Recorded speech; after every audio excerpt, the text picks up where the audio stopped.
Vamos a inclinar nuestro rostro. Seguimos con nuestro estudio sobre las obras. También tenemos que tocar, por supuesto, el tema de la fe, porque van de la mano una cosa y otra. Hemos dicho ya varias ocasiones que la fe sin obras es muerta. Y por eso en esta tarde te pedimos, Señor, una vez más sabiduría para que en nuestra vida no solamente tengamos una fe genuina y una fe auténtica y una fe robusta y madura, sino que también esa fe pueda producir obras, Señor, acciones, frutos que te glorifiquen a ti. Te pedimos, Señor, que en este mes que estamos estudiando este tema, tu Espíritu Santo, Señor, ilumine nuestra vida para que nos demos cuenta de lo importante que es tener una vida de fe y de obras, porque una cosa nos lleva a la otra. Y dirige este estudio, la presentación de tu palabra, que sea de provecho para todos y cada uno de nosotros, Padre. Te damos gracias por todo en el nombre de Jesús. Amén. Y amén. Nos quedamos el día domingo, nos quedamos en las definiciones de lo que es la fe. Y yo dije que la palabra certeza y la palabra convicción, estos dos sustantivos, casi podríamos decir que son sinónimos. Pusimos la definición. Y una de las cosas que dijimos es que estas palabras en griego es muy difícil con un término en español captar toda la profundidad y captar realmente todo lo que significan. Dijimos que una de esas palabras, la palabra certeza concretamente, tiene que ver con el hecho de poder plasmar en hechos tangibles, visibles, las palabras que salen por nuestra boca o la creencia que tenemos en nuestro corazón. Permítame ponerles un ejemplo. Si ustedes han leído y estudiado detenidamente el capítulo 11 de Hebreos, se van a dar cuenta de que a raíz o a continuación de la definición, se nos habla de la creación del universo, ¿verdad? En Hebreos capítulo 11 estamos. Dice que por la fe podemos llegar a entender cómo fue creado, ordenado y diseñado el universo, ¿verdad? Y uno dice, bueno, no hubieron testigos el día que Dios creó. No había un grupo de personas que pudieron dar fe de que efectivamente así fue como se creó la tierra, el sol, la luna, las estrellas, etc. Pero hay un documento oficial, que es la Biblia, que atestigua de que así fue. Pero claro, hermanos, la Biblia son palabras, es la palabra de Dios, ya lo sé. Pero ¿qué es lo que le da la credibilidad a lo que la Biblia dice? Pues los resultados que produce la misma, ¿vale? Es decir, en la Biblia encontramos a Dios como creador, encontramos a Dios como juez, encontramos a Dios bajo la esencia del amor, encontramos a Dios como Padre. Son declaraciones, pero esas declaraciones de alguna manera u otra hay que demostrarlas. Si nuestro Dios es un Dios creador, sí, pero no ha creado nada. Entonces, no. Nuestro Dios ha creado y las obras que Dios ha hecho avalan las palabras. Amén, hermanos. El mismo Señor Jesucristo dice, si ustedes no quieren creer a mis palabras, tienen que creer a las obras que yo hago. Y añade, porque las obras que yo hago dan testimonio de que el Padre me avala, de que el Padre está conmigo. Imagínense que el Señor Jesucristo en una ocasión hizo una declaración tremenda, todos la conocemos. Yo soy la resurrección y la vida. El que cree en mí, aunque esté muerto, vivirá. Hermanos, con todos mis respetos, eso lo puede decir cualquiera. Son palabras tremendas, pero ahora hay que demostrarlo. Cuando el Señor resucitaba a los muertos, pues efectivamente demostraba que Él tiene el poder sobre la muerte porque Él es la resurrección y la vida. Cuando el Señor hacía cualquier declaración, las obras, los milagros, las señales, los prodigios que hacían, avalaban las palabras que pronunciaba. Es decir, si las obras, la creación del universo le da credibilidad a la palabra de Dios, si las obras, milagros y acciones de Cristo le daban credibilidad a sus palabras, a su ministerio, en nuestro caso es exactamente igual. Usted puede hablar todo lo que usted quiera, pero son nuestras acciones, nuestras obras, lo que avalan y respaldan nuestra fe. En ningún momento en Hebreos capítulo 11 usted va a encontrar expresiones como esta que le voy a mencionar ahora. Por la fe Abraham no hizo nada. Por la fe Enoc no hizo nada. Por la fe Noé no hizo nada. No tendría ningún sentido. Sino que por la fe hicieron cosas, dijeron cosas, etcétera, etcétera. Por lo tanto, las obras es lo que avalan la fe que decimos tener. Si no hay obras, si no hay frutos, si no hay resultado, pues nuestra vida es un montón de buenas intenciones y de buenas palabras, pero que nunca se materializan, nunca se hacen realidad. Por eso Santiago es muy claro en esto y dice claramente que una fe sin obras, pues está muerta, no sirve absolutamente para nada.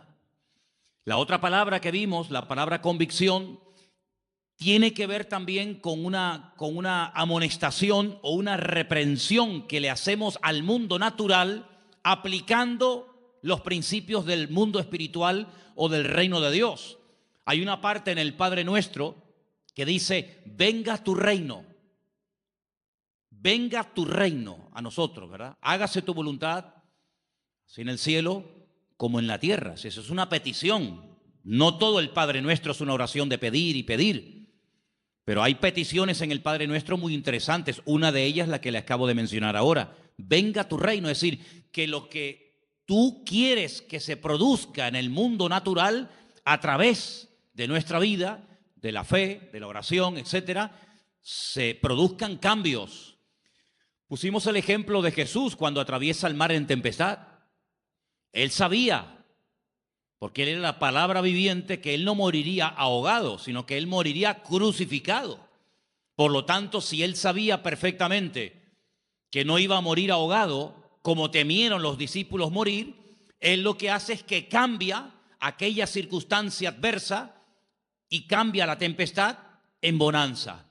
Como diciendo, esto no es lo que tiene que ocurrir. Por lo tanto, si esto no es lo que tiene que ocurrir, cambiémoslo entonces, ¿verdad? Porque el Señor nos ha dado la capacidad y el poder, a través de la fe, del nombre de Cristo, de su palabra, etcétera, etcétera, de cambiar ciertas y determinadas situaciones que Él, si estuviera en nuestro caso, también las cambiaría. ¿Me explico?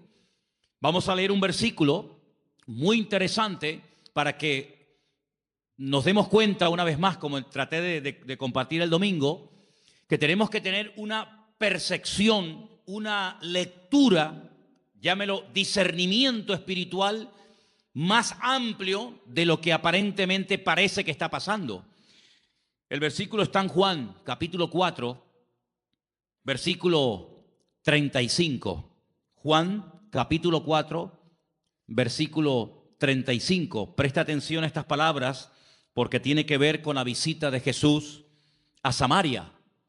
Y dice lo siguiente, Juan 4, versículo 35. ¿No decís vosotros, aún faltan 4 meses para que llegue la siega?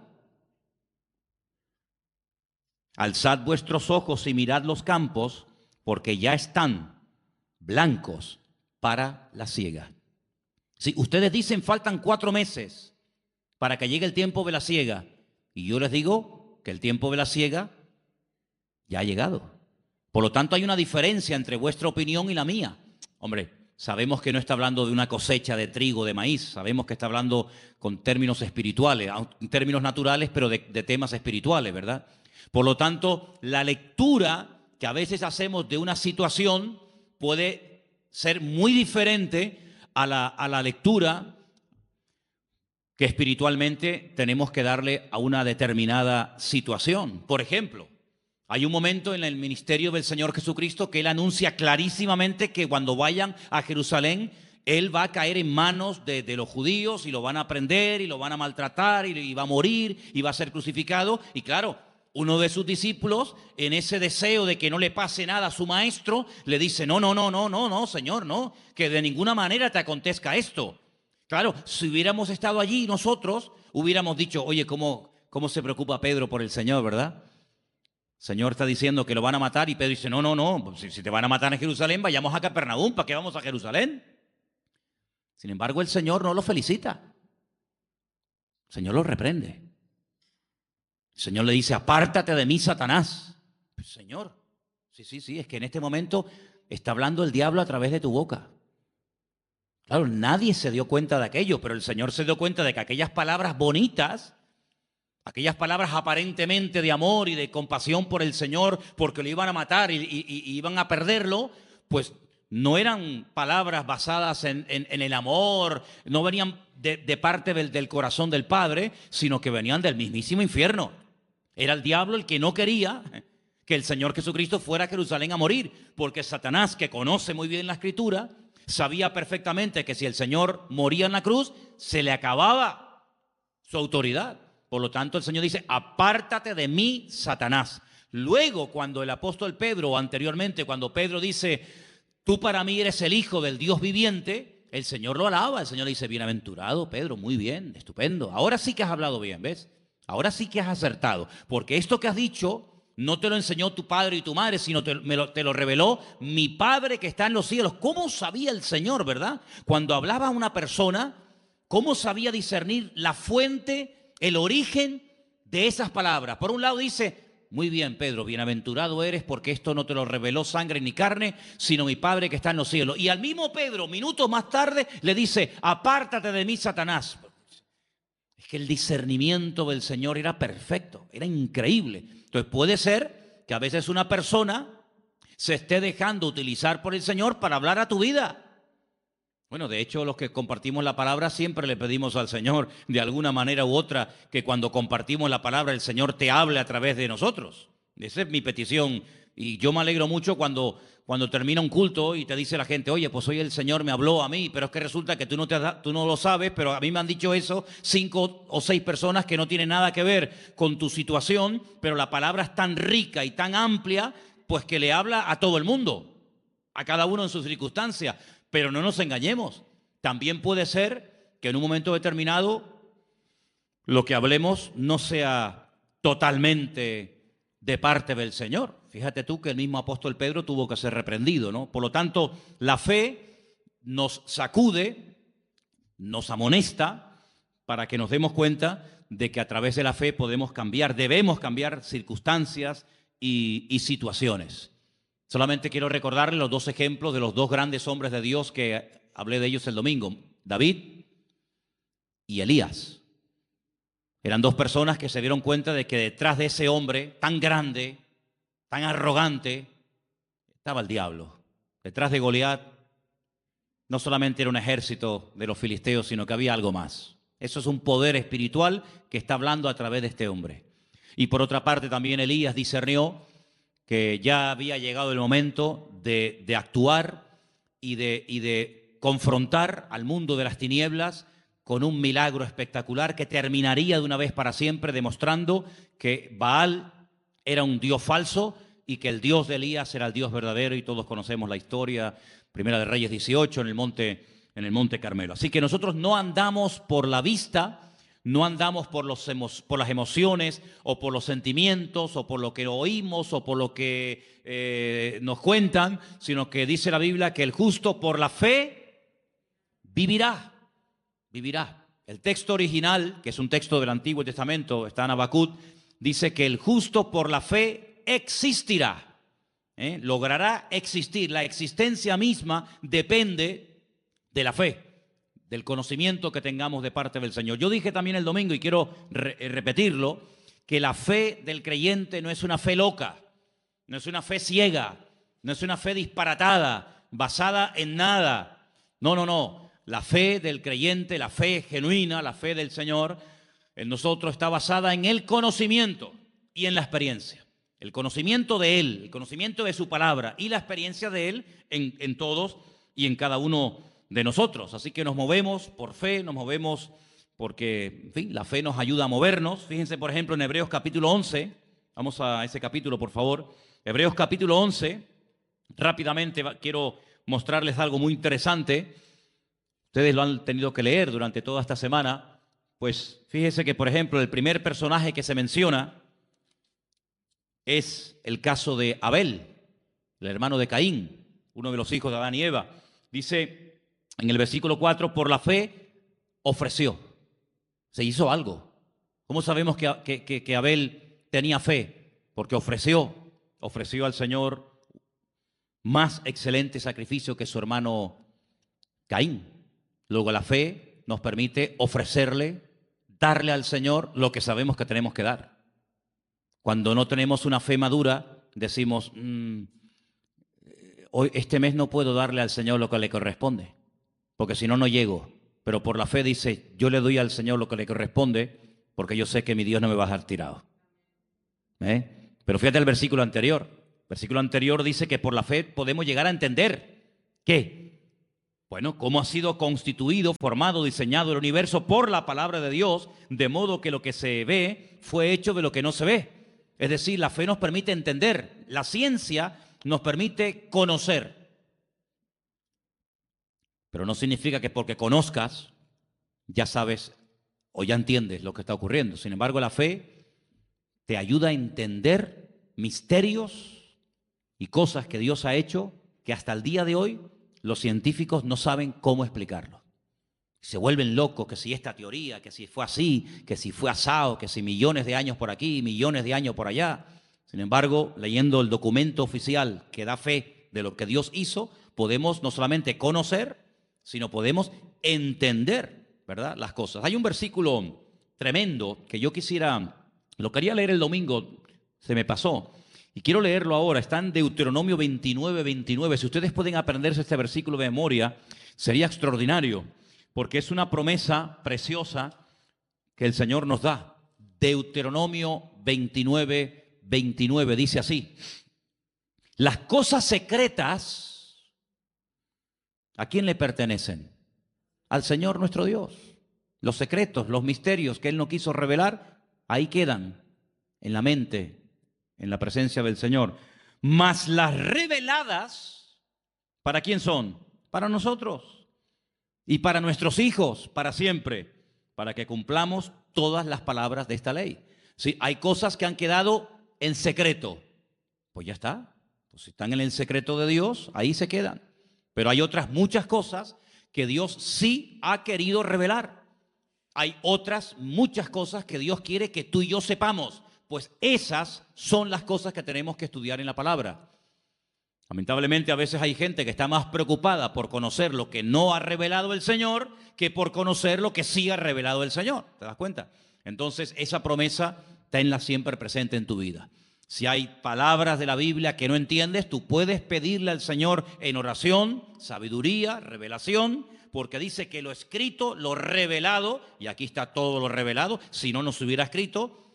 Dice la Biblia que todo lo revelado es para nosotros y para nuestra descendencia. Por lo tanto, agárrense a esa promesa.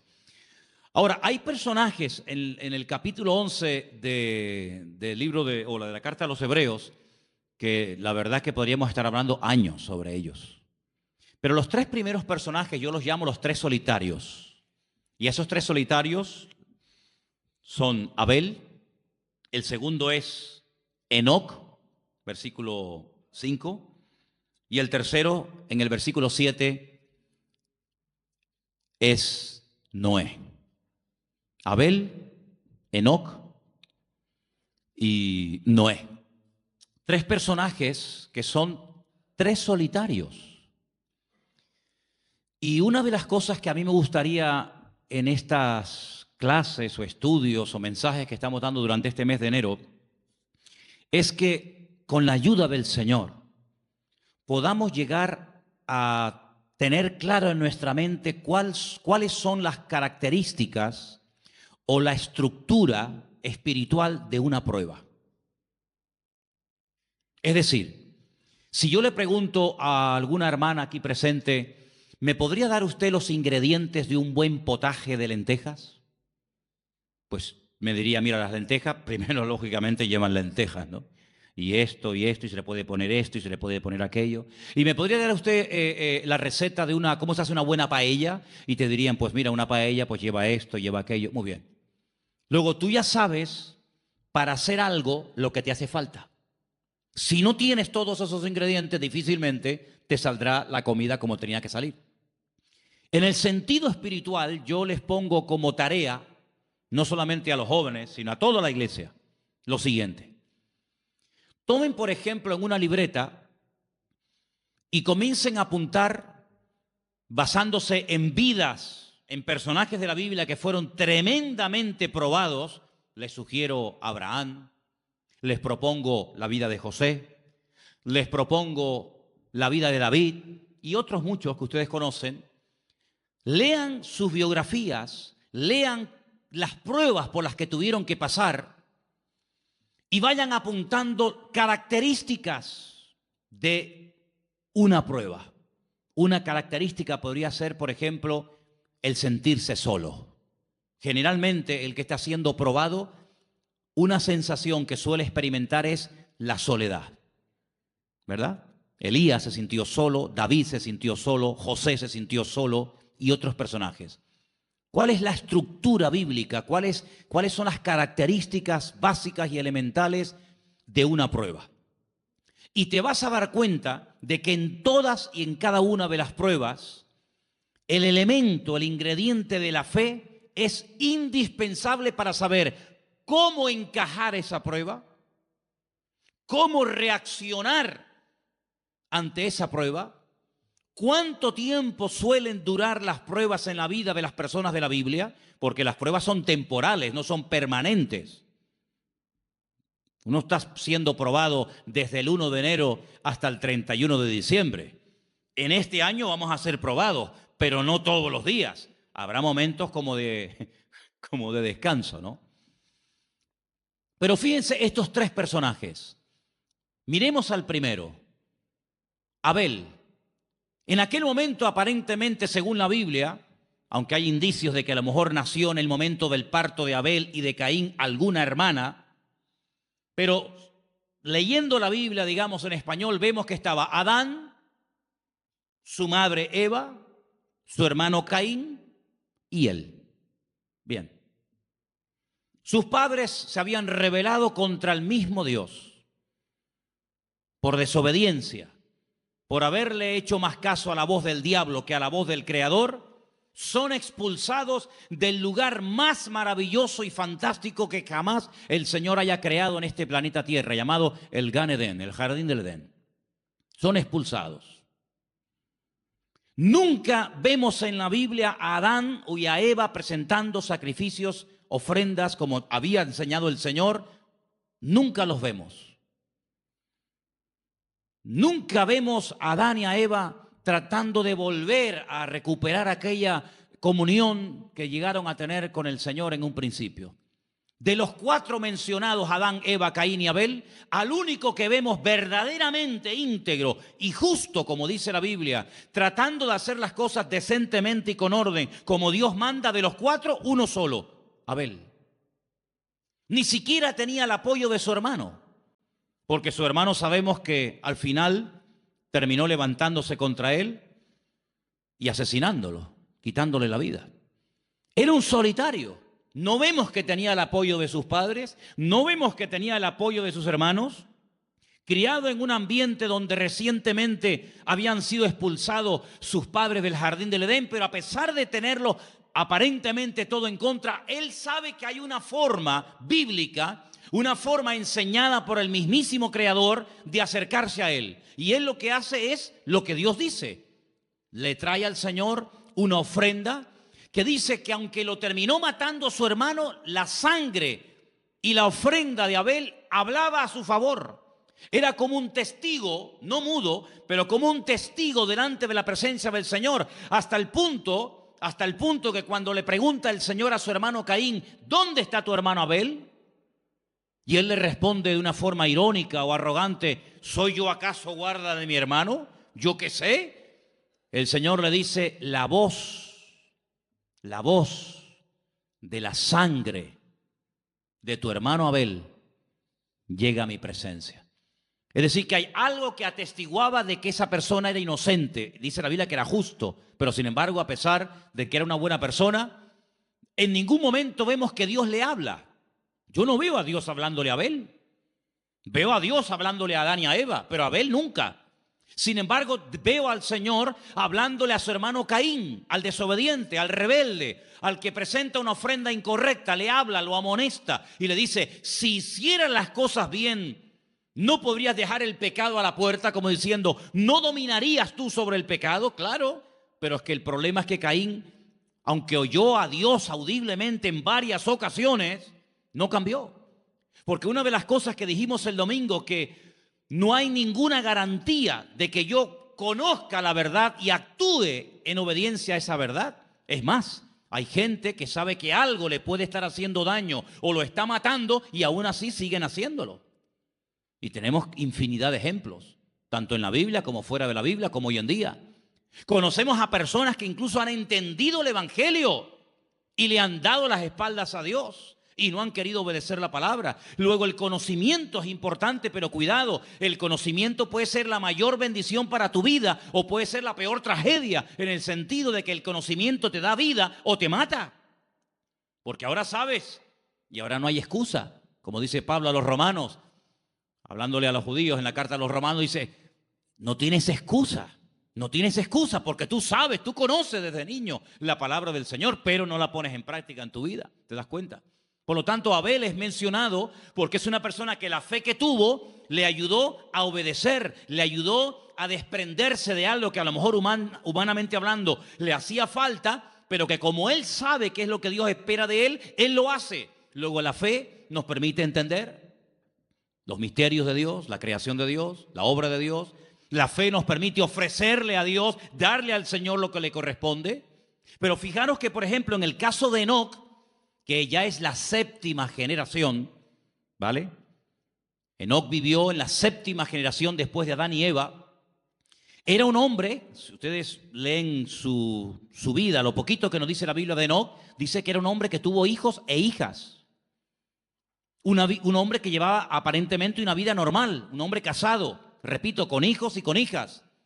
Pero lo importante que destaca la Biblia de Enoc no es que estaba casado y que era padre, sino dice aquí en el versículo 5, por la fe Enoc fue traspuesto para no ver muerte y no fue hallado porque lo traspuso Dios y antes de que fuese traspuesto tuvo testimonio de haber agradado a Dios. Eso es lo que destaca la Biblia de la vida de Enoc.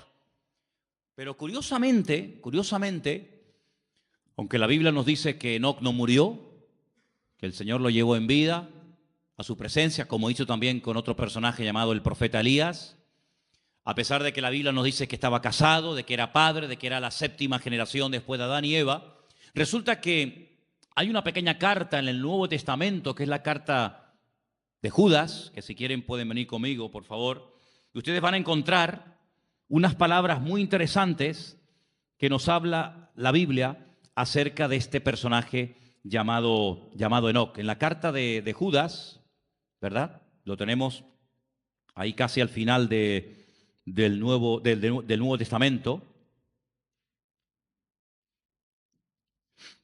¿Lo tienen, hermanos? Ok. Tenemos en el versículo 14. De estos también profetizó Enoc. Luego era un profeta. Pero el Génesis no dice que era un profeta. Génesis no dice que profetizara. Pero sin embargo, en el Nuevo Testamento dice que Enoc profetizó. ¿Y qué fue lo que dijo? Pues dijo esto que está aquí. He aquí, vino el Señor con sus santas decenas de millares para hacer juicio contra todos y dejar convictos a todos los impíos de todas sus obras impías que han hecho impíamente y de todas las cosas duras que los pecadores impíos han hablado contra él. ¿De quién está hablando aquí este hombre? Está hablando de Dios como juez. En la primera venida el Señor Jesucristo no vino como juez. Pero en la segunda venida la Biblia profetiza de que Cristo el Señor vendrá como juez a juzgar a cada uno según sus obras, ¿sí o no? Luego Enoc profetizó de la segunda venida del Señor. Claro. Entonces, por eso los judíos dijeron, no pongamos este libro en el canon del Antiguo Testamento, quitémoslo, porque es un libro demasiado mesiánico, porque el judío dice que el Mesías vendrá una vez. Perdón, los judíos dicen que vendrá una vez, nosotros creemos que vendrá dos veces, ya una que vino como rey, como siervo, y la segunda como rey, como juez. Y si ahora este hombre Enoc dice que debe venir al Señor como juez a juzgar a todos, pues esto como es. Entonces por eso quitaron el libro de Enoc, pero que se puede leer, es un libro interesantísimo, por cierto. Y habla muchísimo acerca de aquellos pecados que había antes del tiempo del diluvio y todo aquello, ¿verdad? Entonces fijaros cómo este hombre vivió tan cerca de Dios, pero por lo visto era el único que destacaba en aquella generación. No había millones, no había miles de personas. Pero él, a pesar de que era un padre que tenía que trabajar y atender a su familia, a su esposa, a sus hijos, dice que caminó con Dios. Y caminó tan cerca de Dios que el Señor dijo, vente conmigo. Y el Señor se lo llevó a su presencia, lo arrebató. Es el primer ejemplo en la Biblia de una persona que puede llegar a ser arrebatada directamente a la presencia del Señor. Y de ese hombre habla el libro de Hebreos en el capítulo 11. Otro solitario. Abel era un solitario, Enoc fue otro solitario, un hombre seguramente incomprendido, un hombre al cual no le hicieron mucho caso, pero un hombre que está ahí en la Biblia. Y luego también nos habla de un tercer personaje llamado Noé, un hombre que vivió en una generación incrédula, desobediente, agresiva, violenta. El mundo le dio las espaldas. Noé no podía contar con nadie, con nadie. A veces hay gente que no son creyentes, pero puedes contar con ellos para que te echen una mano en algo o lo que sea. Pero Noé, con los únicos con los que pudo contar fue con sus hijos. Gloria a Dios. Y estuvo 120 años, hermanos, 120 años construyendo aquella nave, aquel arca enorme. Y predicando, porque dice la Biblia que era pregonero de justicia. Si no solamente estaba todo el día cortando madera y poniendo cada tablón en su sitio, sino que era un hombre que predicaba y decía, no, estoy haciendo esto por esto, por esto, por esto y por esto. Porque dice que con temor preparó el arca. Y vemos un ejemplo de una fe constante. Porque la Biblia nos ordena y nos manda a los creyentes a ser personas constantes en la fe. ¿Cuántos dicen amén? Es uno de los grandes problemas de mucha gente, la falta de constancia. Son constantes un tiempo, pero después, no sé, se enfriaron, se desanimaron, si te he visto no me acuerdo, y eso no sirve para nada, porque la Biblia dice, estad firmes y constantes, creciendo en la obra del Señor siempre. ¿Verdad? Es un día y otro, y Noé estuvo 120 años. Hombre, la Biblia no dice que se rieran de él, pero yo creo que algunos se reirían de él. La Biblia no dice que se metían con él, pero yo, en mi opinión particular y mi opinión personal, yo creo que más de un vecino diría, pero tú estás loco. Llover, ¿qué es eso de llover? Explícame. Bueno, hasta ese momento no había llovido. La Biblia dice que subía un vapor de la tierra y que era lo que regaba los campos. Así que nunca habían visto caer agua del cielo a la tierra, pero sin embargo Noé le creyó a Dios. Y estuvo trabajando y trabajando y trabajando y toda su vida giraba en torno a la obra de Dios. Involucró a su familia, que esto es muy bonito, hermanos. Los que somos padres, de ahora el mes que viene hablaremos de esto, es muy importante que oremos por nuestros hijos para que no solamente se conviertan, sino que logremos que las familias están involucradas todos los miembros de la familia en la obra del Señor. ¿Habrá mayor privilegio para un padre que ver a sus hijos involucrados en la obra del Señor? Puede ser que uno esté en la música, otro esté en la danza, otro esté en la escuela dominical, otro esté sirviendo al Señor a tiempo completo, pero me da igual. Pero lo hermoso y lo que debemos de orar es para que todas las familias, los miembros de la familia, estén todos involucrados en la obra del Señor, como Sem, Cam y Jafet, hijos de Noé, aprendieron a apoyar a su padre y sobre todo en la obra que su padre hacía, que era la obra del Señor. Amén, hermanos. Cuidado, y las esposas de estos también, porque estaban casados los tres. Entonces ellos eran cabezas de hogar. Eran hombres que supieron dirigir a sus mujeres a la obra de Dios, al servicio del Señor. Y hermanos, todos los que estamos aquí esta noche y todos los habitantes del planeta Tierra le debemos la vida a Noé. Porque ese hombre se mantuvo y durante 120 años estuvo trabajando para el Señor. no conoció a Dios como creador, como el caso de Adán y Eva, conoció otro aspecto de la naturaleza, de la esencia del Señor, muy interesante y poco predicado, como es la justicia, porque Dios es severo, Dios es justo, Dios es un juez justo, y Dios dijo, basta, se cansó. Y curiosamente, fíjate tú por dónde, el mismísimo Señor Jesucristo en Mateo capítulo 24 lo menciona, ¿verdad? ¿Os acordáis? Dice que antes de la venida, antes del fin del tiempo, dice, será como los tiempos de Noé. Como los tiempos de Noé.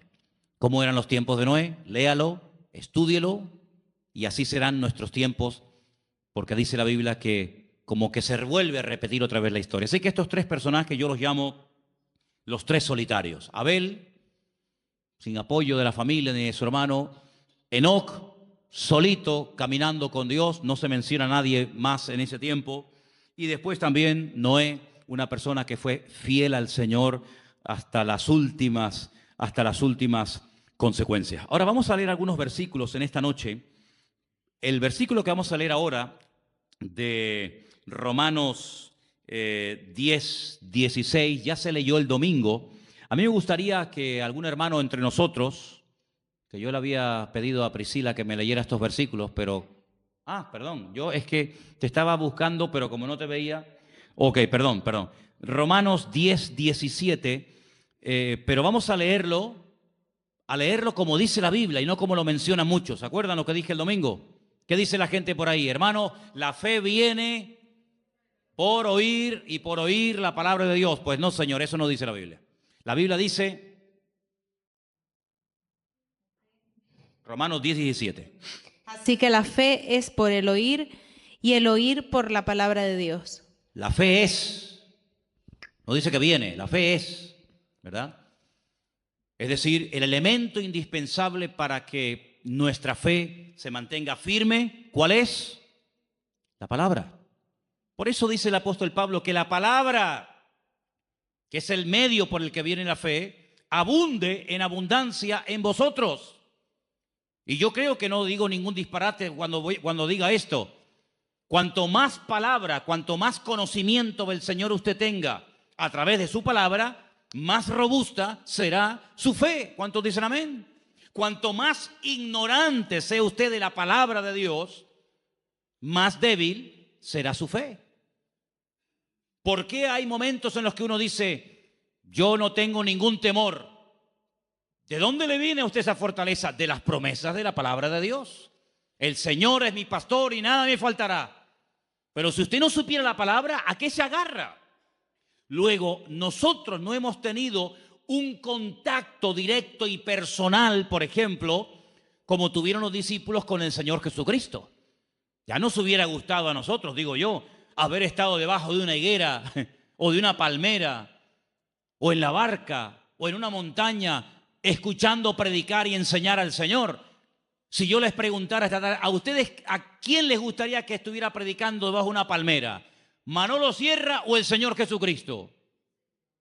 Hombre, claro, ya me contará, por supuesto, pero no tuvimos ese privilegio. Ellos sí lo tuvieron. De hecho, el Señor lo dice.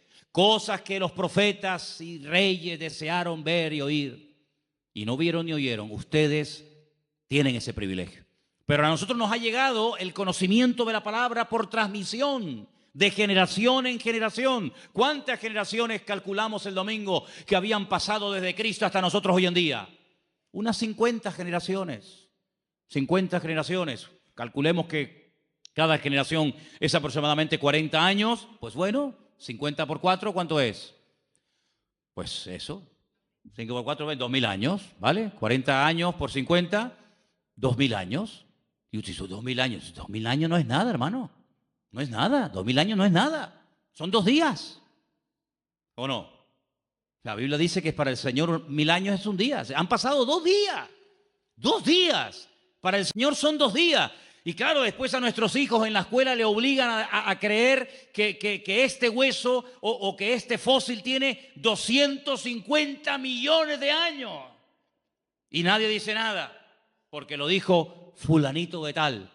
Y cuando nosotros decimos que desde Cristo hasta nosotros han pasado 2000 años o 2 días, todo el mundo se lleva las manos a la cabeza.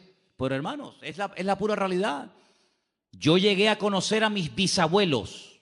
No sé si alguien aquí llegó a conocer a su bisabuelo o a su tatarabuelo. Yo conocí a mi bisabuelo y a mi bisabuela perfectamente y hablé con ellos y como si fueran mis abuelos. Y eran los padres de mi abuelo, que murió con 106 años, imagínese usted. Y uno dice, bueno, pues conocí a mi padre, conocí a mi abuelo y conocí a mi bisabuelo. Ya conocí 3 generaciones hacia atrás. Más yo, 4, ya somos 4 generaciones. Así que no hay tantas generaciones desde los tiempos de Cristo hasta hoy en día. Y además tenemos la gran ventaja de que esas 50 generaciones han dejado mucho legado histórico. No son 50 generaciones que hay un vacío que uno dice, bueno, pero ¿dónde? No, un vacío, de vacío nada. Hay mucha información en la arqueología, en la literatura, en la pintura, en el arte, en tantas y tantas ciencias que nos permiten conocer, pero con muchos detalles. Bueno, y ahora cuando vayamos, Dios mediante, dentro de unos días a Israel, pues vamos a estar pisando las mismas calles que esa gente pisaba, ¿verdad? Y probando las mismas comidas que se comían hace 2000 años. Y respirando el mismo ambiente y bañándonos en el mismo agua y conociendo prácticamente la misma cultura de hace 2000 años. Porque en esas zonas de la tierra parece como que el tiempo se ha detenido, ¿no? Parece como que el tiempo va más despacio. Entonces, queridos hermanos, cuando uno lee los escribas y los fariseos, entonces ya esa gente no existe. ¿Cómo que no? ¿Quién dijo que no? Hay miles de escribas y de fariseos en Israel y ustedes los van a conocer personalmente. Y van a ver cómo hay tanta documentación que nuestra fe no está basada en mitos, en leyendas, que vete tú a saber si eso es verdad, sino están basadas en hechos concretos y en hechos puntuales, ¿verdad? Entonces la fe se alimenta por la palabra y por la palabra de Dios. Ahora hay un versículo en Romanos 1:20, vamos a leerlo por favor Priscila, Romanos 1:20, que lo podemos juntar con ese de Hebreos 11:3. ¿Qué dice Romanos 1:20, por favor? Porque las cosas invisibles de Él, su eterno poder y deidad, se hacen claramente visibles desde la creación del mundo, siendo entendidas por medio de las cosas hechas, de modo que no tienen excusa. Analicemos este texto. Las cosas invisibles de Él. Cuando dice de Él, ¿a quién se refiere? A Dios. Porque las cosas invisibles de Dios, y ahora pone ejemplos, su eterno poder y su deidad. ¿Qué es deidad? El hecho de que Él es Dios, la esencia de Dios. Ok. Entonces su eterno poder y su esencia divina, dice, se hacen claramente visibles. ¿Cómo? Pues dice, desde la creación del mundo, siendo entendidas por medio de las cosas hechas, de modo que no tienen excusa. Es decir, yo puedo llegar a conocer a Dios, su poder, su deidad, su esencia, su gloria, su autoridad, etcétera, etcétera, etcétera, a través de lo que pueden ver mis ojos. Es decir, cuando usted se para delante del mar, y aquí vivimos en una isla, rodeados de agua por todas partes, cuando uno ve hacia el horizonte la inmensidad del mar, uno se pregunta, bueno, ¿y quién creó esto? ¿Quién pudo crear esto? Con una perfección increíble, hermanos. Porque si el mar tuviera menos proporción de sal de la que tienen, pues no habría vida. Y si tuviera mucho más sal que la que tiene, tampoco habría vida. ¿Y quién es el que regula las mareas, el nivel de la sal? ¿Cómo es capaz una nube de hacer una especie de función de aspiradora, ¿no? Aspirando por la evaporación y ese agua salada, toneladas, millones de toneladas, suben a las nubes. Se produce un proceso impresionante y cuando el Señor quiere que ese agua que ha subido caiga allí, pues manda el viento justamente en esa dirección y lo detiene encima de esa ciudad o encima de ese país o encima de ese continente. y hace que ese agua salada se haya convertido así en agua dulce. Y cae sobre la tierra y riega los campos. Y tenemos sandías y melones y tenemos agua dulce. Y cuando ese agua ya ha dado a la tierra lo que tenía que darle, pues el sobrante va por los cauces y por los ríos y vuelve otra vez a entrar en el mar y se convierte otra vez en agua salada. Y vuelve otra vez un proceso, hermanos, no eterno, porque la creación no es eterna, como decían los griegos, sobre todo Aristóteles, que la creación y la materia es eterna. No, señor, la materia tuvo un principio, y ese principio, ¿cuándo fue? Cuando Dios lo estableció. Y nadie puede explicar muchas cosas, pero la Biblia sí explica muchas cosas que los científicos hasta el día de hoy son incapaces de entender. Porque, como dije antes, la fe nos permite entender, no solamente conocer, sino entender. Y tú ves a una vaca manchada de blanco y negro, ¿no? Esas vacas tienen una marca, no, una raza, ¿cómo se llama? La vaca, estas vacas lecheras, frisonas, las vacas frisonas. Y tú las ves en esos prados allí en Galicia, o las ves en esos prados en Asturias, o por cualquier otra parte del mundo, y está comiendo hierba verde. Y tú dices, pero una hierba verde, una vaca negra, y da leche blanca. Es algo impresionante. Y así tantas y tantas cosas que tú dices, Dios mío, pero hay una armonía, hay una perfección, hay un colorido, hay un diseño, algo increíble. Y hasta Dios ha dotado de una capacidad, de una inteligencia a los animales tremenda. Fíjense, por ejemplo, las langostas, no las langostas estas de mar, sino las langostas estas, los insectos. Incluso creo que las de mar también tienen el mismo proceso 3 o 4 veces durante toda su vida. Crecen más de lo que puede contener el caparazón. El caparazón les termina doliendo y haciendo un daño terrible, porque la langosta quiere crecer y come y engorda, pero el cascarón como que la presiona y sufre unos dolores que se tiene que meter entre rocas y empieza a frotarse entre las rocas hasta que se arranca el caparazón de cuajo. Y sale y crece hasta que le sale otro caparazón y vuelve otra vez a sentirse incómoda dentro de ese caparazón que le impide crecer. Y entonces vuelve otra vez a esconderse y se frota y se golpea contra las rocas y se arranca el caparazón y vuelve otra vez, y así durante toda su vida. Es decir, que si a esa langosta la llevaran al médico porque tiene dolores y le ponen una pastilla o una inyección, le impedirían crecer, le quitan el dolor, pero frenarían su crecimiento.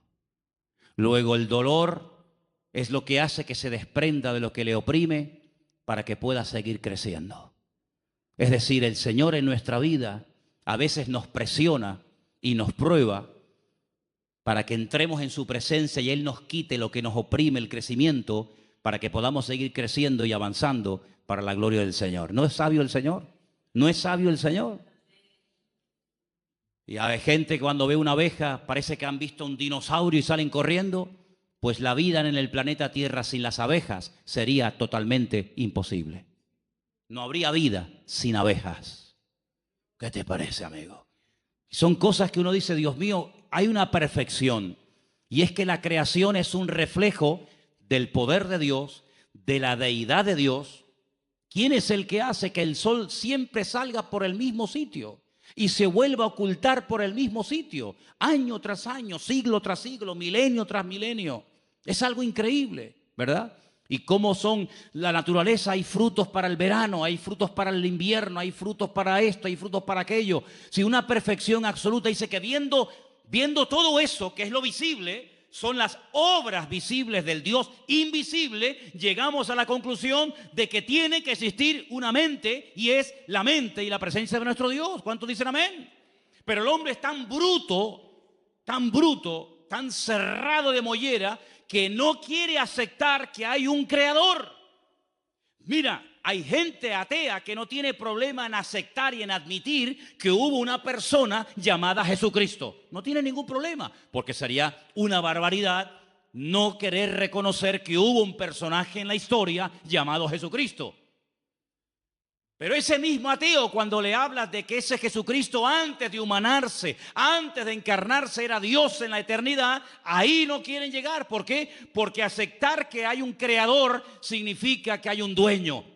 Y aceptar que hay un creador y un dueño significa de que yo soy producto de su creación y tengo que someterme al creador y al dueño de la creación. Y ahí no llegan, amigos. Entonces prefieren darle la gloria a cualquier otra teoría, prefieren aceptar cualquier otra opinión, por disparatada que sea, antes de reconocer que hubo un Dios que puso un orden y un diseño y cada cosa en su sitio, y a través de lo visible podemos entender que Dios es un Dios real y poderoso. ¿Cuántos dicen amén?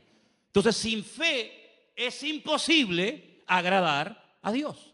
Porque dice que el que se acerca a Él o el que quiere comenzar a entender las cosas, lo primero que tiene que entender y aceptar es que hay un Dios creador. Conocí una vez a una persona que me dijo: yo creo de Cristo para adelante, pero no creo ni acepto nada de Cristo hacia detrás. Y le dije: ¿por qué? Dice: porque yo soy un hombre de ciencia. Y yo le dije: usted no es un hombre de ciencia, usted lo que es un necio, según la Biblia. Porque si usted no acepta de Cristo hacia atrás, ¿en qué basa usted su fe? Si no hubiera un antes de Cristo, lo que llamamos vulgarmente un Antiguo Testamento, ¿sobre qué se construye el Nuevo Testamento? ¿Sobre mitos? ¿Sobre opiniones? El Nuevo Testamento no tendría ninguna credibilidad si no hubieran unas profecías del Antiguo Testamento escritas cientos de años y miles de años en algunos casos, y que le dan credibilidad al Nuevo Testamento. Y lógicamente un Antiguo Testamento sin el Nuevo Testamento pues sería una historia que no termina nunca de cumplirse, sino simplemente un montón de palabras y de buenas intenciones y de muchas profecías que se dijeron en el tiempo y en el espacio, pero que nunca tuvieron un fiel cumplimiento, sobre todo en la persona de Cristo. Por lo tanto, ambos se necesitan el uno al otro. El antiguo necesita del nuevo y el nuevo pacto necesita del antiguo pacto, y ambos se complementan, ¿verdad? Ahora, quisiera que leyéramos en esta noche en Hebreos 1, versículo 2. Hebreos capítulo 1, versículo 2, por favor. ¿Lo tenemos?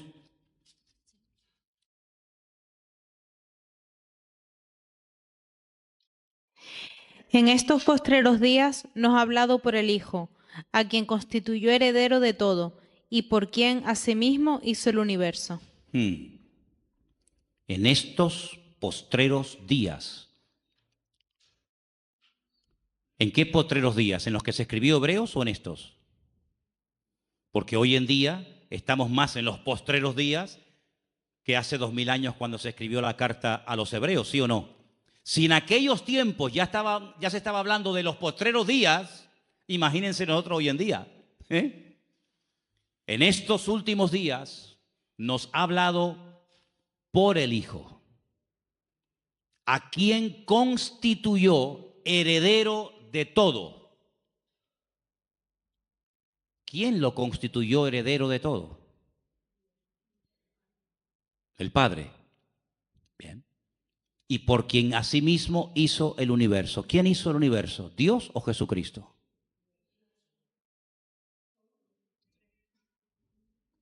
Vamos a leer el versículo otra vez. Ahí está la respuesta. En estos postreros días nos ha hablado por el Hijo, a quien constituyó heredero de todo y por quien asimismo hizo el universo. ¿Quién hizo el universo? ¿Y no será que estamos hablando de la misma persona? ¿No será que estamos hablando de la misma persona? Jesucristo, ¿cuándo comenzó a existir?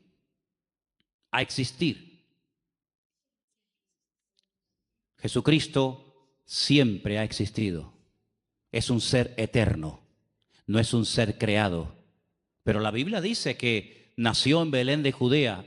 Claro, como hombre tuvo un nacimiento, nació en un pueblo que se puede visitar hoy en día, Belén de Judea. Tenía una madre, tenía un padre, tenía familia, comía, respiraba, se cansaba, tenía que pedir agua cuando tenía sed, claro. Digamos que se metió en un cuerpo. Pero él dijo, yo soy antes de Abraham. ¿Cómo? ¿Cómo vas a ser tú antes de Abraham? Le dijeron los judíos, si tú no tienes ni 40 años. Dice, yo soy antes de Abraham. Dice, y si ustedes verdaderamente fuerais hijos de Abraham, las obras de Abraham haríais.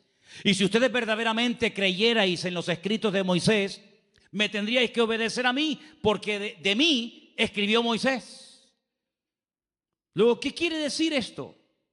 Que el Señor Jesucristo era y es eterno, no fue creado, no salió como parte de la creación de algo. Era eterno, pero cuando decidió venir a este mundo, pues tuvo que venir al mundo, pues en el proceso que él mismo diseñó, que es el del nacimiento normal y corriente de cualquier ser humano. Pero él nunca, jamás comenzó a existir el día de su nacimiento, sino que él es un ser eterno. En el principio era el Verbo, y el Verbo era con Dios, y el Verbo era Dios. ¿Se dan cuenta? Dice, y el que no me cree a mí, tampoco cree en mi Padre que me envió. Si hay una unidad tremenda entre el Padre y el Hijo. Hay momentos que actúa como padre. Yo a veces actúo como padre, pero hay momentos que actúo como hijo. Y soy la misma persona al mismo tiempo. Soy padre y soy hijo al mismo tiempo. No tengo ningún problema en eso. No tengo que, como la física cuántica, ¿no? Ahora me voy subdividiendo, sino que soy padre, soy hijo al mismo tiempo. No tengo ningún problema. Depende del momento, del lugar y la circunstancia. Actúo como hijo o actúo como padre. Exactamente igual es el Señor. No vino como Dios, vino como el Hijo de Dios, ¿verdad? Para cumplir las profecías. Entonces, hasta que nosotros no tenemos esa revelación en nosotros, dice que no podemos terminar de agradar a Dios. Porque el Señor Jesucristo es un ser eterno. ¿Cuántos dicen amén? Dice que el Señor Jesucristo habló con Abraham. Dice, Él vio mi día. No recuerdan las palabras del Señor. Dice, Él vio mi día y se gozó. El Señor Jesucristo habló con Abraham. ¿Qué te parece, amigo? Luego el Señor Jesucristo, como Dios, siempre existió, pero lógicamente como ser humano tuvo un principio, nacimiento, como todos los seres humanos. Ahora, quiero terminar para dejar algo también para el domingo, leyendo el versículo de Gálatas 1:23, donde nos dice algo muy interesante referente a la fe. Gálatas 1:23, por favor. Vamos a prestar atención a este texto.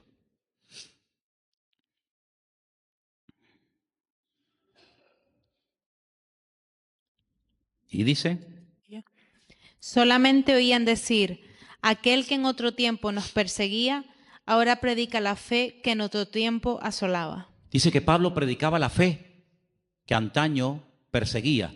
Luego la fe aquí es un conjunto de creencias, es un mensaje que hay que predicar. Fijaros que cuando hablamos de la fe en la Biblia, la menciona como parte del fruto del Espíritu Santo. Dice Gálatas 5, 22, 23, más el fruto del Espíritu es amor, gozo, paz, paciencia, benignidad, fe. Luego es un fruto. Un fruto es algo que va madurando con el paso del tiempo. Y menciona la fe como una de las características, como parte del fruto que produce el Espíritu de Dios en nosotros. Luego, en nuestra vida, aunque sea como fruto, la fe se tiene que notar. Pero fíjate que después, por ejemplo, cuando llegamos a la lista de 1 de Corintios capítulo 12, donde se mencionan 9 dones, uno de los dones que se mencionan ahí es el don de la fe. Luego, ¿qué es? ¿Un fruto o es un don? Bueno, a veces es un fruto y otras veces es un don. Pero fíjate que Efesios 2, 8 y 9 dice, por gracia sois salvos por medio de la fe. Y esto no de vosotros, pues es don de Dios. Hay 3 cosas diferentes en cuanto a la fe. Fruto, don y como medio para obtener la salvación por la gracia. Pero ahora hemos leído un cuarto ejemplo, una cuarta característica o connotación de la fe. Dice que Pablo predicaba la fe. No estaba predicando de un don, No estaba hablando de la fe como un fruto, sino predicaba la fe. Luego, la fe es un conjunto de creencias. Son las dogmas, los principios elementales en los cuales nosotros creemos. Son los dogmas de nuestra fe. Uno de los dogmas de fe nuestro dice que nosotros creemos en la inspiración de las Sagradas Escrituras como palabra de Dios. Uno de los dogmas de fe es que creemos en la obra expiatoria de Cristo en la cruz del Calvario. Es decir, hay unos dogmas de fe y Pablo dice que les predicaba de la fe. Es decir, les predicaba de lo que uno cree. ¿Por qué hay creyentes que se preocupan más en predicar y en compartir con la gente, llamamos inconversa, de lo que no creen que de lo que verdaderamente creen? Hay creyentes que a veces se pegan horas hablando con inconversos y no paran de hablarle de lo que no creen. Mira, nosotros no creemos en esto, no creemos en no sé qué, nosotros no, no, en eso no creemos, no, eso no lo creemos. Termina la conversación, la persona con la que has estado hablando y tomando café toda la santa tarde ya sabe en lo que no creen. Esta mañana, adiós, y la señora dice, ¿y en qué cree? Porque si no cree en el Papa, no cree en no sé qué, no cree en no fue canto, no cree en no tal, no cree en cuál, no cree, pero no me he enterado en lo que creen. Entonces hay que aprender a predicar de la fe. Porque sabe una cosa, generalmente la gente allá afuera tiene más claro lo que tú no crees, pero no tienen claro lo que tú crees. La gente allá afuera sabe que nosotros en nuestras iglesias no tenemos imágenes, porque ellos saben que nosotros no creemos ni adoramos imágenes. Ellos lo saben. Ellos lo que no tienen muy claro, ¿qué es lo que tú y yo creemos? Y es ahí donde entra este versículo muy interesante que dice que Pablo les predicaba de la fe. Y eso es de lo que tenemos que predicar. Nosotros creemos que Jesucristo murió por nosotros en la cruz, que sin la muerte de Cristo no hay salvación. Nosotros creemos en el cielo, creemos en el infierno, nosotros creemos en la resurrección de Cristo. Así, vamos a predicar más de lo que creemos, porque el diablo a veces es muy astuto y nos pone a gente en el camino que lo que quieren es hacernos perder el tiempo, confesando lo que no creemos. Pero ¿saben dónde está la fuerza, la autoridad y la victoria que revienta el mundo espiritual? En predicar lo que creemos, porque el diablo no quiere que prediquemos en lo que creemos. El diablo no tiene ningún problema en decir, yo no creo en las imágenes y por eso no las adoro. Eso al diablo no le hace daño. ¿Saben lo que le hace daño? Cuando yo digo, yo creo en el poder de la sangre de Jesucristo. Yo creo en el poder del nombre de Jesucristo que venció al diablo y lo derrotó y no tiene ninguna autoridad. Yo creo que mi Señor es el Rey de Reyes y Señor de los Señores. Hermano, el diablo ante eso sale corriendo. No soporta oír a una iglesia y a un creyente que hable de lo que cree y no tanto de lo que no cree. Por eso la fe tiene que ser predicada y compartida. Pablo le decía no solamente eran los Gálatas, ¿no? Sino Pablo también le decía, por ejemplo, a los tesalonicenses, me alegro, me gozo de que la fe que tenéis en el Señor se va divulgando, se va extendiendo por el mundo. En otras palabras, que la gente diga, estos creen en esto y esto. ¿Saben qué bonito cuando la gente de la calle viene a pedirnos oración? Porque ellos saben que nosotros creemos que tenemos un Dios de milagros. Es tremendo. Entonces, eso es lo que tenemos que predicar y compartir cada día más. Todos los personajes, los 18 personajes, creo que ya los han contado, los 18 personajes de Hebreos capítulo 11, todos pusieron su confianza en Dios, se agarraron a las promesas del Señor y fueron fieles hasta la muerte por esa fe y por ese conocimiento que habían adquirido. Y quiero terminar leyendo dos versículos, si me permiten. Salmo 33, los voy a leer yo.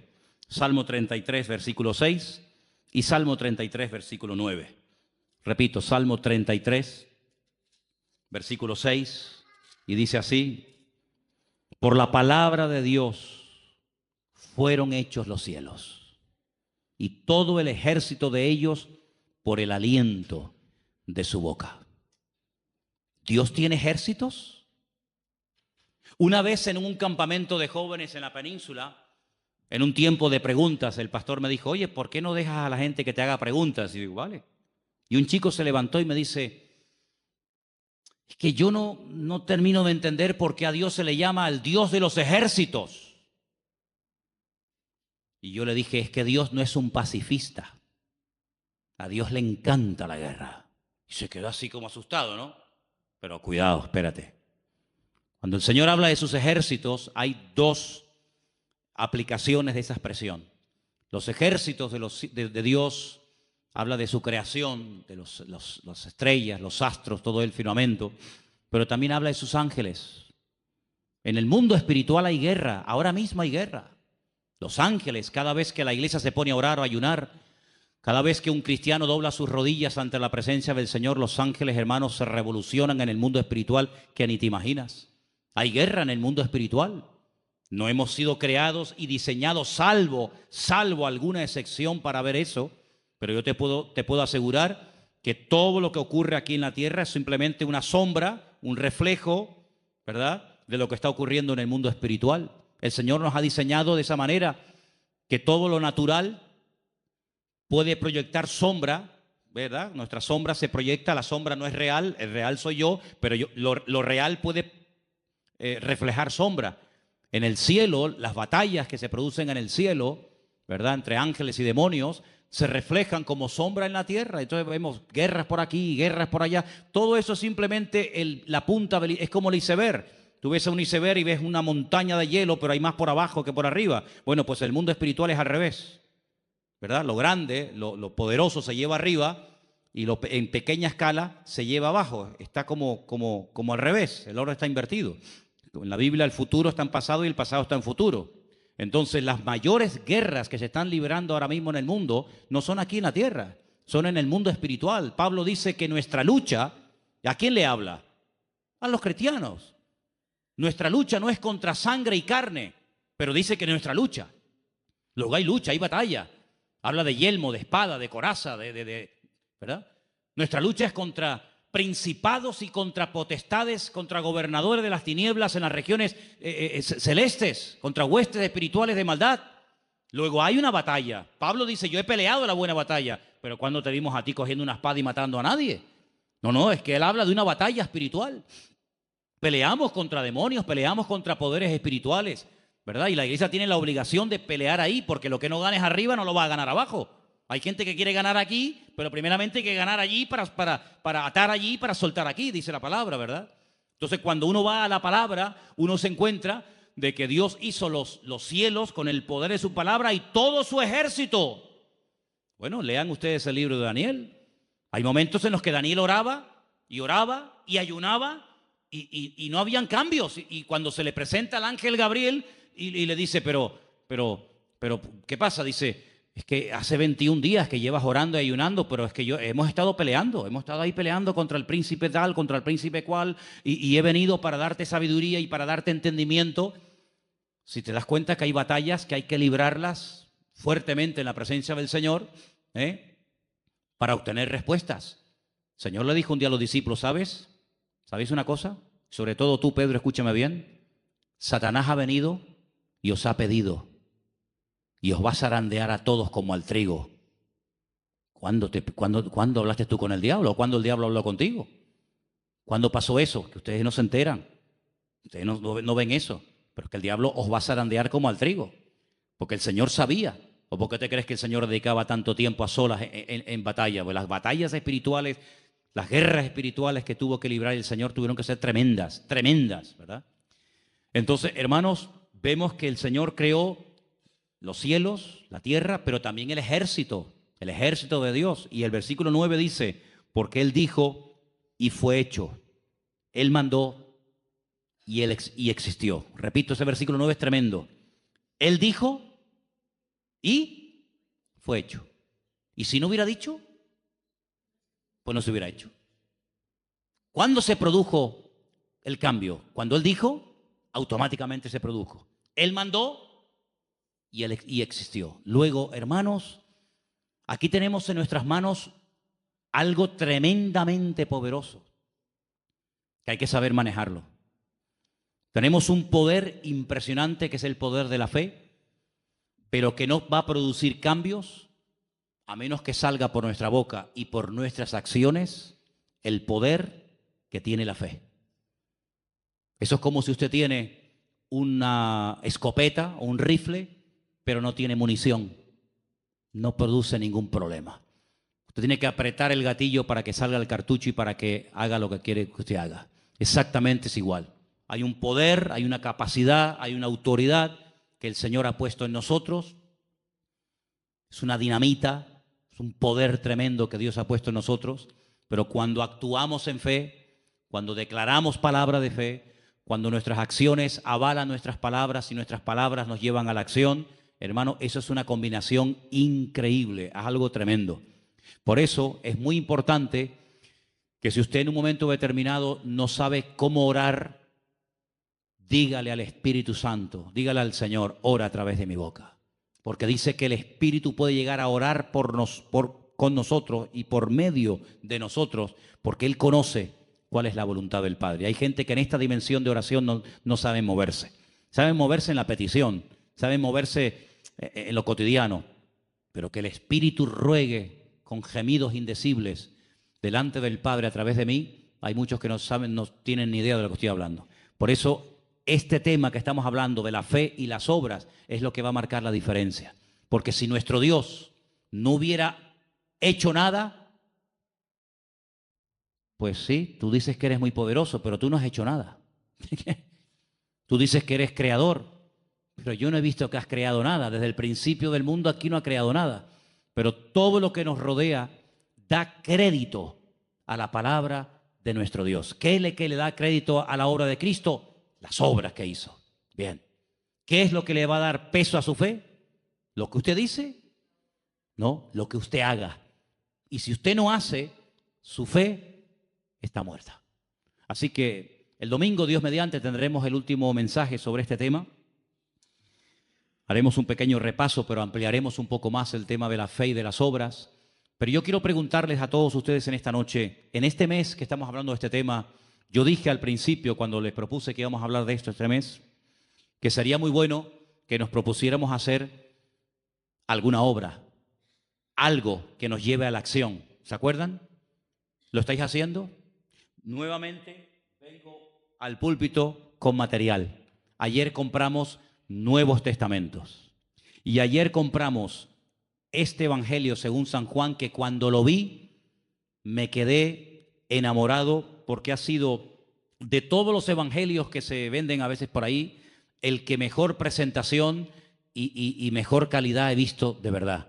Es un Evangelio según San Juan, tiene por supuesto todo el texto, pero aparte de eso tiene explicaciones y tiene material añadido. ¿Saben cuánto cuesta este librito? Este Evangelio según San Juan, que dice Juan en su Evangelio que el que lo crea, el que lo lea y lo crea, puede llegar a tener vida eterna. Fíjate, 50 céntimos.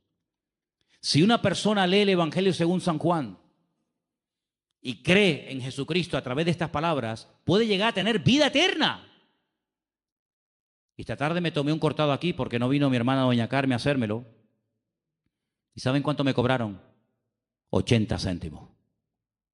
¿Y saben cuánto vale el Evangelio según San Juan, que produce vida eterna en Cristo Jesús, Señor nuestro? 50 céntimos. Increíble. Bueno, compramos unos cuantos. Pero claro, estamos comprando Biblias, estamos comprando Nuevos Testamentos, estamos comprando Evangelios. Y esto vale 50 céntimos. El Nuevo Testamento nos costó 2 euros. Creo que la Biblia sale sobre 3 euros. Hermanos, lo compramos, pero no para almacenar. Lo compramos para que la palabra de Dios corra y sea glorificada. Así que hágase con algunos de estos ejemplares y regálelos. Regale. Me contaba el pastor Marcos del Puerto de la Cruz que hay una chica que un hermano del puerto le regaló una Biblia. Fue a la iglesia hace 2 o 3 semanas, se convirtió al Señor y allí está asistiendo fielmente. El primer fruto de una Biblia regalada de una persona que ha aceptado al Señor.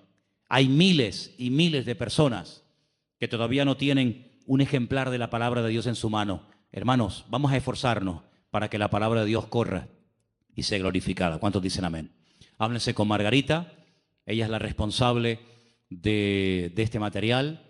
Hemos regalado Biblias para que ustedes se lleven, pero sería muy bueno que tuvierais el detalle de decir, oye, si esto vale 50 céntimos, pues yo no tengo 50 céntimos, tengo 10 céntimos, muy bien. Pero si tienes, páguelo, cómprelo y regálelo para que otras vidas puedan llegar a conocer al Señor como nosotros también le hemos conocido. Nos ponemos de pie, hermanos, por favor. Vamos a orar.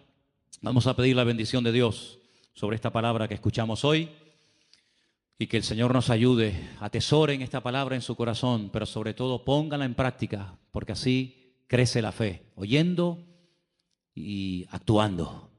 Gracias te damos por tu palabra, Señor.